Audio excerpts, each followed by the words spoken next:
तो हेलो मेरी फैमिली, कैसे हो आप सारे। उम्मीद करता हूँ सारे स्वस्थ होंगे और बिल्कुल खुशहाल होंगे और जो आपकी स्टडी है उसको कंटिन्यूस कर रखे होंगे। तो जो बीएससी एग्रीकल्चर फर्स्ट ईयर के फर्स्ट सेम का सबको पता है, हमने पूरी क्लासेस की थी, आपको गेस पेपर प्रोवाइड करवाए, बहुत अच्छे आपके एग्जाम गए हैं, बहुत अच्छा स्कोर किया है। बहुत से भाइयों ने बहनों ने मेरे को कमेंट करके मैसेज करके भी बताया कि उनका पेपर बहुत अच्छा गया है। तो मेरे को बहुत खुशी हुई कि मेरे जो वीडियोज़ जो मेहनत थी आपके कहीं ना कहीं काम आई। ठीक है, तो उसी को रेगुलर करते हुए अपन आगे की बात करते हैं। जो आपकी बहुत ज़्यादा डिमांड थी बीएससी एग्रीकल्चर सेकंड सेमेस्टर को लेके, सेकंड सेम फर्स्ट ईयर के सेकंड सेम को लेके। तो देखो सेकंड सेमेस्टर में जैसे फर्स्ट की बात की थी सेम वैसे ही अपन पढ़ेंगे। सबसे पहले अपन करेंगे हर सब्जेक्ट का सिलेबस एनालिसिस कि कितने टॉपिक है, कितने लेक्चर है, कौन से टॉपिक में अपने को क्या रीड करना है, कितने लेवल तक पढ़ना है और किस डीपली लेवल तक पढ़ना है, सारी चीज़ बात करके फिर रेगुलर क्लासेस करेंगे।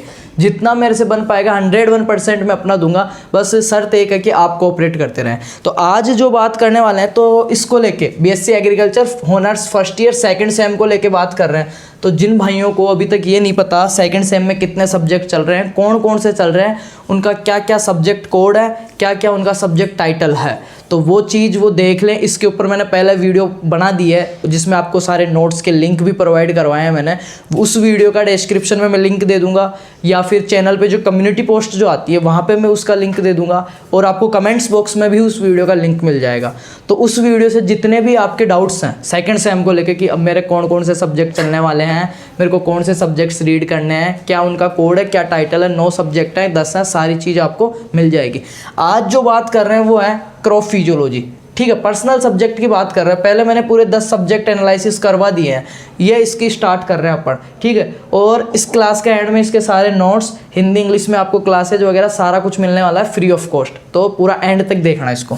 तो आपके जो सब्जेक्ट चल रही है क्रॉप फिजियोलॉजी, जिसका सब्जेक्ट जो कोड है वो आपके है CPHYS 121 first year second same और क्रॉप फिजियोलॉजी का फर्स्ट पार्ट। समझते हो सब्जेक्ट कोड का मतलब? कुछ यूनिवर्सिटीज़ जो कॉलेजेस हैं उनका ये सब्जेक्ट कोड हो सकता है कुछ डिफरेंट हो, बट सब्जेक्ट जो टाइटल है वो है fundamentals of crop physiology. Fundamentals of crop physiology ये क्या आपका सब्जेक्ट का टाइटल है, शीर्षक जिसको आप बोलते हो वो है। तो ये एक क्रेडिट सब्जेक्ट है, एक तो थ्योरी पेपर और एक प्रैक्टिकल, ऐसे करके 2 क्रेडिट हो गया। ठीक है, तो बात करते हैं इसके बारे में। फंडामेंटल क्या होता है? आधारभूत सिद्धांत। आधारभूत सिद्धांत देखो कहीं पे भी जैसे क्रॉप फिजियोलॉजी पढ़ोगे, डायरेक्ट मैं क्लास स्टार्ट करवाता हूँ आपको सब्जेक्ट का नहीं पता, टाइटल का नहीं पता, इसका मतलब क्या है, अपने को पढ़ना क्या है वही चीज़ नहीं पता, रास्ता ही नहीं पता, तो सीधा आप मंजिल पे कैसे चले जाओगे। और अपने को पढ़ना रटना नहीं है, ठीक से समझना है, पढ़ना है कि अच्छे से अच्छा अपन स्कोर कर सके। तो आधारभूत सिद्धांत, किसके आधारभूत सिद्धांत पढ़ने अपने को? Crop physiology. क्रॉप का मतलब होता है फसल। ठीक है, क्रॉप का मतलब फसल और फिजियोलॉजी का मतलब होता है उसका शारीरिक, जो भी है कि एक सीड है, इस सीड से जर्मिनेट हो रहा है, ये अंकुरण होके एक पौधा बन गया, पौधे में हमने पानी दिया और लास्ट में हमने उससे प्रोडक्शन ले लिया, उत्पादन स्तर तक उसको लेके गए। उसके बीच जितनी भी क्रियाएं इसमें हो रही है, ठीक है, वाष्पोसर्जन, ट्रांस जो भी हो रहा है, रेस्पिरेशन, C4 C3 चक्कर, ग्लाइकोलाइसिस चक्कर, जो भी है कैम वगैरह, वो सारी चीज़ें जो भी है श्रृंखला बन रही है वो सारी स्टडी करेंगे। किस में करेंगे? एक क्रॉप के बारे में। ठीक है, क्रॉप फिजियोलॉजी में पढ़ना क्या अपने को? फंडामेंटल चीज़ें पढ़नी है कि शुरुआत से लेकर एंड तक जो भी चीज़ें हो रही है एक पादप के जीवन में, उसके शरीर में जो चेंजेस हो रहे हैं, कैसे जर्मिनेट हो रहा है, कितना बड़ा हो रहा है, वो सारी चीज़ें।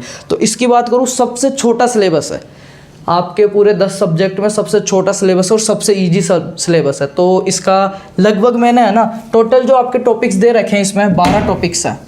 टोटल टॉपिक्स कितने हैं? 12, और जो लेक्चर्स है टोटल वो 15 है। मतलब 3 टॉपिक ऐसे हैं जो 2 क्लास के हैं, बाकी सारे एक एक क्लास के हैं। फंडामेंटल है, बिल्कुल ईजी वे में करेंगे, फ्री ऑफ कॉस्ट करेंगे अच्छे से। ठीक है, तो बात करते हैं 12 टॉपिक 15 लेक्चर। 12 क्लास में आपको दूंगा, एक क्लास में करेंगे प्रीवियस ईयर के पेपर और ये सब्जेक्ट फिनिश। ठीक है, फिर नेक्स्ट सब्जेक्ट जो भी स्टार्ट करना है वो करेंगे। 10 सब्जेक्ट चल रहा है। बात करते हैं टॉपिक्स की। इसकी टॉपिक से पहले एक चीज़ बता दूं, फंडामेंटल्स ऑफ क्रॉप फिजियोलॉजी। आप इसको फसल कार्य की भी बोल सकते हैं, फसल कार्य की, या फिर इसको बोल सकते हैं पादप कार्य की। अब इसमें चीज़ को समझना, मैंने बहुत बार बताई है, जिनको क्रॉप की डेफिनेशन याद है वो मेरे को कमेंट में बताएगा, फिर मैं समझूंगा कि हाँ उसने वीडियो देखा है। ठीक है, जिसको क्रॉप की डेफिनेशन आती है वो मेरे को कमेंट्स बॉक्स में लिखे, बाकी मैं बता देता हूँ। इसको पादप क्यों बोल सकते हैं, पादप कार्य की क्यों बोल सकते हैं और फसल कार्य की क्यों बोल सकते हैं, दोनों सेम क्यों है? क्रॉप फिजियोलॉजी या प्लांट फिजियोलॉजी। देखो पौधों का ऐसा समूह, क्रॉप किसको बोलेंगे, फसल किसको कहेंगे? कि पौधों का ऐसा समूह, सिमिलर जो प्लांट्स है उनका एक ग्रुप, ठीक है, ऐसा समूह जो मनुष्य किसी न किसी रूप में अपने उपभोग के लिए उगाता है, उसे फसल कहता है। तो पौधों का समूह मतलब पादपों का ऐसा समूह, बहुत सारे पादपों के समूह को फसल कहते हैं। और फसल कार्य की इसलिए कह सकते हैं क्योंकि किसी एक प्लांट के बारे में अपने को रीड नहीं करना कि ठीक है गेहूं की फसल है उसी के बारे में पढ़ रहे हैं, नहीं, C3 प्लांट्स, C4 प्लांट्स, केम प्लांट्स, सबके बारे में पढ़ेंगे। तो पौधों का समूह है, उसको फसल भी कह दिया हमने, दोनों चीज़ है। तो फंडामेंटल्स ऑफ क्रॉप फिजियोलॉजी या फंडामेंटल्स ऑफ प्लांट फिजियोलॉजी। बात करते हैं 12 टॉपिक्स। पहला जो टॉपिक है आपका, एक बार मैं इनको मिटा देता हूँ। देखो ये क्लास हो सकता है थोड़ा सा इसको ढंग से समझे कि मेरे को पढ़ना क्या है। आप इस फैमिली से ना पढ़ के, इस परिवार से ना पढ़ के, इस प्लेटफॉर्म से ना पढ़ के, कहीं से भी रीड करें। ये जरूरी नहीं कि आप यहीं से पढ़ाई करें, जो भी देखना है वो देखें, कहीं से भी आप पढ़े, PDF से पढ़े, सेल्फ स्टडी करें, कॉलेज में पढ़े।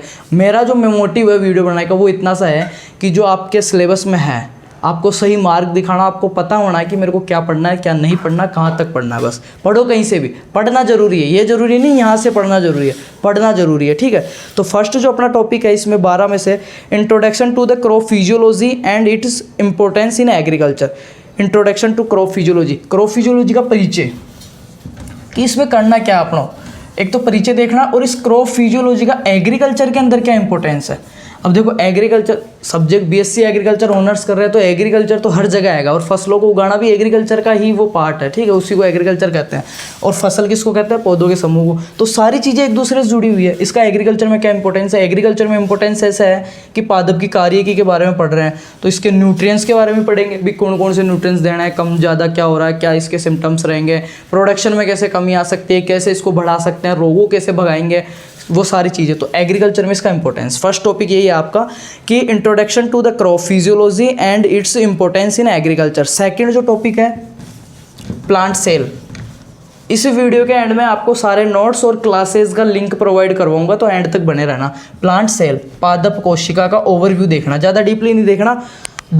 एक लेक्चर की क्लास है कि प्लांट सेल के बारे में आप कितना देख सकते हो। प्लांट सेल का ओवरव्यू देखना, उसकी संरचना, उसके जो ऑर्गेनिज्म है उनके बारे में देखना है अपने को, उत्तक जो भी अंग है पादप कोशिका के संरचना है वो चीज़ करनी है। थर्ड जो टॉपिक है डिफ्यूजन एंड ऑस्मोसिस, परासरण और विसरण। परासरण और विसरण सुना है ना, परासरण और विसरण का नाम, कि कम सांद्रता से अधिक सांद्रता की ओर और अधिक सांद्रता से कम सांद्रता की ओर। एक में एनर्जी लगती है, एक में नहीं लगती है। एक क्या होता है, नो एनर्जी, बिना एनर्जी के ही जाते हैं कण। जैसे विसरण का उदाहरण आपको बताऊं मैं, अधिक सांद्रता से कम सांद्रता की ओर गमन। जैसे ये अगरबत्ती है, मैंने यहाँ जला दी, तो ये अगरबत्ती का जो धुआं है, जो सुगंध है, वो यहाँ इस कोने में ज़्यादा हो गई, इस कोने में मैंने अगरबत्ती जलाई, कुछ देर बाद ये सारे कमरे में फैल जाएगी। कैसे फैल जाएगी, किसी ने ऊर्जा लगाई, नहीं लगाई, कैसे फैल गई, ये अधिक सांद्रता से कम सांद्रता की ओर कणों का जाना क्या कहला रहा है, विसरण। परासरण में क्या होता है, बीच में एक शब्द आता है अर्धपारगम्य झिल्ली। अर्धपारगम्य झिल्ली शब्द आएगा, उसके थ्रू होता है, उसमें से आवागमन होता है। जैसे किशमिश को पानी में रखने पे फूल गया, वो चीज़, तो वो परासरण का है। इसको बहुत अच्छे से मैंने उदाहरण देके क्लास के अंदर अगरबत्ती जला के किशमिश ला के फिर पढ़ाया हुआ है। वो कहाँ मिलेगा, वो एंड में बताऊँगा मैं, कभी भूलोगे नहीं ज़िंदगी में, ठीक है। इसके बाद में है स्टोमेटल फिजियोलॉजी। स्टोमेटल जो प्लांट की जो पत्ती है, लीफ है, उसके ऊपर जो छोटे छोटे छिद्र होते हैं स्टोमेटा, उनकी क्या कार्य की है, कब खुलते हैं, पोटेशियम आया तो वो खुल गए, पोटेशियम गया तो बंद हो गए, कौन से रंध्र जो रात को खुलते हैं, कौन से दिन में खुलते हैं, वो सारी चीज़ें पढ़ेंगे। नेक्स्ट जो है इसमें abortion of water, transpiration and stomatal physiology मैंने बता दिया। फोर्थ जो टॉपिक है आपका मिनरल न्यूट्रिएंट्स ऑफ प्लांट्स, पादपों के लिए जो भी खनिज और पोषक तत्व हैं उनके बारे में। चौथा टॉपिक है पादपों के लिए खनिज और पोषक तत्व, इनके क्या सिम्टम्स है, क्या क्या है। तो ये टॉपिक मैंने 3 बार करवाया है और इतने अच्छे से करवाया है कि आपको दोबारा से, ये मैं 99 नहीं 101% कह रहा हूँ, दोबारा से कहीं से पढ़ने की ज़रूरत नहीं पड़ेगी। जो विश्वास करते हैं, पहले जो पढ़े हुए हैं, उनको सारे भाइयों को पता है कि अपन क्या पढ़ाते हैं, क्या मैटर आपको देते हैं और क्या आपके एग्जाम में आता है, इतना भी आपको पता है, ठीक है। कुछ प्रॉब्लम की वजह से मैं रेगुलर क्लासेज वगैरह नहीं दे पा रहा था।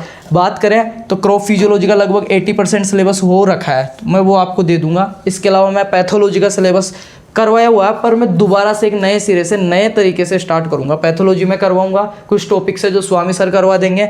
आपके एंटोमोलॉजी का लगभग मैंने 40% सिलेबस करवाया हुआ है, उसका मैं आपको पुरानी क्लासेस दे दूंगा, आप कहोगे तो नए क्लासेस दे दूंगा।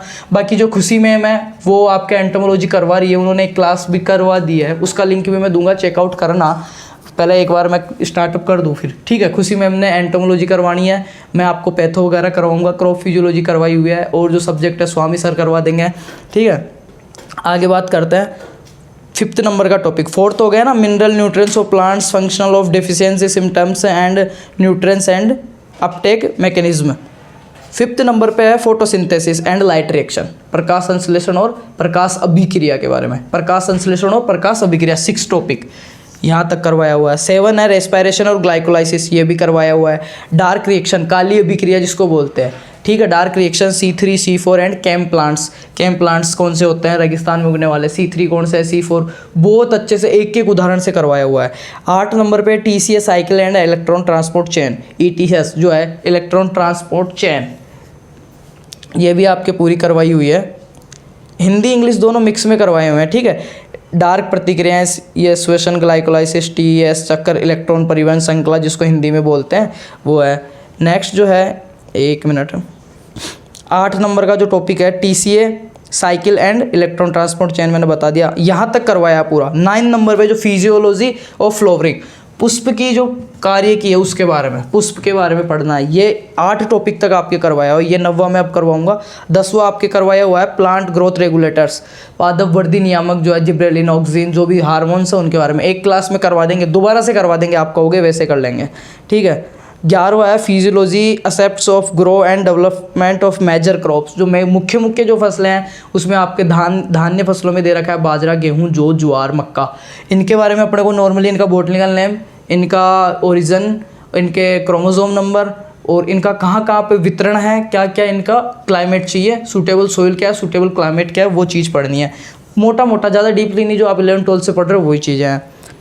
नेक्स्ट जो 12वां है एंड लास्ट जो टॉपिक है, grow analysis, role of physiology grow parameters in crop productivity, इसका क्या रोल है वो चीज़ क्रॉप फिजियोलॉजी के अंदर अपन देखनी है। तो ये 12 टॉपिक हो गए। अब बात करते हैं सारी 12 में से 8 टॉपिक आपके कंप्लीट करवाए हुए हैं, उनका जो लिंक है क्लासेस का प्लेलिस्ट का। देखो इतना टाइम मेरे पास भी नहीं है मैं दोबारा रिकॉर्ड कर सकूँ, और मैंने जो उस टाइम जो दिया था ना अपना बेस्ट, वो शायद अभी मैं अंदाज दे सकूँ, क्योंकि उस टाइम मेरी कुछ ज़्यादा प्रिपरेशन थी या मैं थोड़ा ज़्यादा फ्री था। अभी मेरे खुद के भी थोड़ा प्रॉब्लम वगैरह चल रही है, थोड़ा लोड है काम का, तो उस वजह से दोबारा करने से कोई मतलब नहीं रहेगा। बाकी जो मेन सब्जेक्ट है पैथो, जो कि आपके लॉन्ग टाइम तक चलेगी, 3 क्रेडिट है, उसको मैं दोबारा करूँगा। उसमें पढ़ाई के मामले में समझौता नहीं करेंगे, इसमें पैथो दोबारा करेंगे। एंटोमोलॉजी मैम से करवा रहे हैं, स्वामी सर करवा देंगे।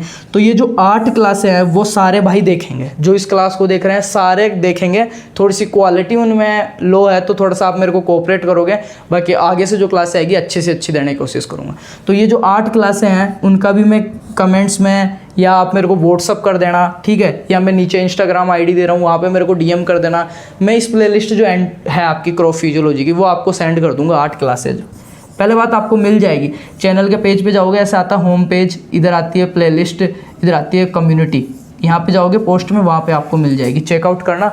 बाकी सभी को बेस्ट ऑफ लक है, आराम से पढ़ो, अभी शुरुआत हुई है, अच्छे से पैथो वगैरह सारी सब्जेक्ट्स करेंगे। और ये वीडियो जितने भी भाई है ना आपके क्लासमेट सबको शेयर कर दो, जैसा प्यार और सपोर्ट फर्स्ट ईयर के वीडियोज़ पे दिखाया था फर्स्ट टाइम वही, क्योंकि इस वीडियो पर रेस्पॉन्स देख के मैं आगे के आपके 9th नंबर की क्लास और भी सब्जेक्ट की स्टार्ट करूँगा। बाकी उम्मीद करता हूँ उससे ज़्यादा और उससे अधिक ही आप सपोर्ट और प्यार दोगे इसको।